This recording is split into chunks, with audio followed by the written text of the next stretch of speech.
బంధులు లేవు, కుటుంబ సమస్యలు అన్న మాటే లేదు. మరి తల్లి భార్యని ఎందుకు చంపాడు? ఇద్దరు పిల్లలతో కలిసి ఎందుకు ఆత్మహత్య చేసుకున్నాడు? తిరుపతి జిల్లా వెంకటకృష్ణాయపాలెంలో 5గురి అనుమానాస్పద మృతికి కారణాలు అంతుపట్టట్లేదు.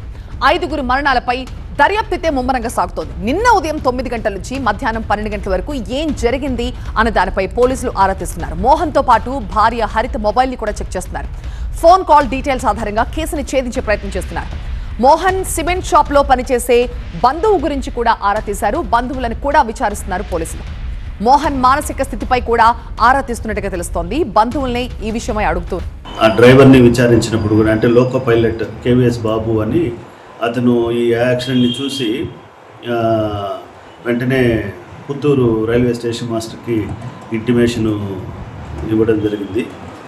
అతను తండ్రి ట్రాక్ పైన తలపెట్టి ఆత్మహత్య చేసుకునే క్రమంలో పిల్లలు కూడా ఇద్దరు అతన్ని తప్పించాలని అతని పక్కకు లాగుతున్నారనే ఆ దృశ్యాన్ని కూడా అతను చూసినట్టు కూడా అక్కడ ఇంటిమేట్ చేయడం జరిగింది. మేము అతన్ని ఫోన్లో విచారించినప్పుడు కూడా ఇదే విషయాన్ని రూఢి చేశాడు.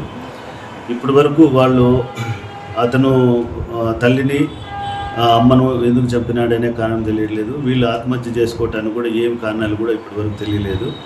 వాళ్ళు పెద్దగా ఆర్థిక ఇబ్బందులు కూడా ఏం లేవు. ఏదో సైకలాజికల్ డిజార్డర్ వల్ల ఏమన్నా ఇలాగ చేసినాడనే కోణంలో కూడా దర్యాప్తు చేస్తున్నాం. మోహన్ ది హ్యాపీ ఫ్యామిలీ అని చెప్తున్నారు బంధువులు. ఎలాంటి సమస్యలు ఉన్నట్లు కూడా తమకు తెలియదు అంటున్నారు.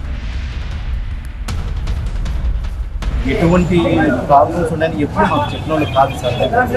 వాళ్ళు ఎంతసేపు ఒకసారి డబ్బులు కావాలని అడిగాడు, ఇచ్చాము, తిరిగి మళ్ళీ మాకు ఇచ్చాడు. చాలా మాటలు ఫ్యామిలీతో రమ్మన్నా వచ్చేది అన్నీ బాగున్నాయి, కానీ ఎప్పుడు కూడా మాకు మా ఇంట్లో గొడవలు ఉన్నాయని కానీ ఫైనాన్షియల్ ప్రాబ్లమ్స్ ఉన్నాయని కానీ ఏమనేది మాకు చెప్పిన మాకు తెలియదు. ఈవెన్ మా బిడ్డ కూడా మాకు చెప్పింది.